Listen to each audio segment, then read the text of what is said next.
افلاطون نے اپنے استاد سقراط کے پاس آیا اور کہنے لگا، آپ کا نوکر بازار میں کھڑے ہو کر آپ کے بارے میں غلط بیانی کر رہا تھا۔ سقراط نے مسکرا کر پوچھا کہ وہ کیا کہہ رہا تھا؟ افلاطون نے جذباتی لہجے میں جواب دیا، آپ کے بارے میں کہہ رہا تھا۔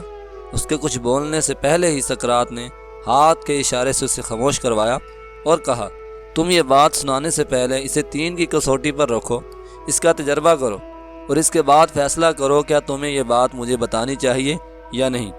افلاطون نے عرض کیا، یا استاد 3 کی کسوٹی کیا ہے؟ سقراط بولا، کیا تمہیں یقین ہے تم مجھے جو یہ بات بتانے لگے ہو یہ بات 100% سچ ہے؟ افلاطون نے فوراً انکار میں سر ہلا دیا۔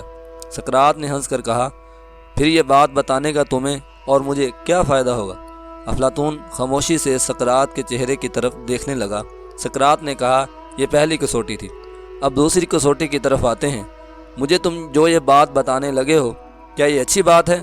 افلاطون نے انکار میں سر ہلا کر جواب دیا، جی نہیں، یہ بری بات ہے۔ سقراط نے مسکرا کر کہا، کیا تم یہ سمجھتے ہو تمہیں اپنے استاد کو بری بات بتانی چاہیے؟ افلاطون نے پھر انکار میں سر ہلا دیا۔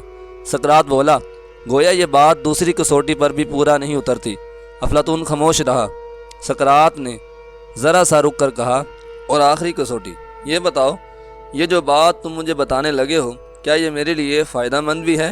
افلاطون نے انکار میں سر ہلایا اور عرض کیا، یا استاد یہ بات ہرگز آپ کے لیے فائدہ مند نہیں ہے۔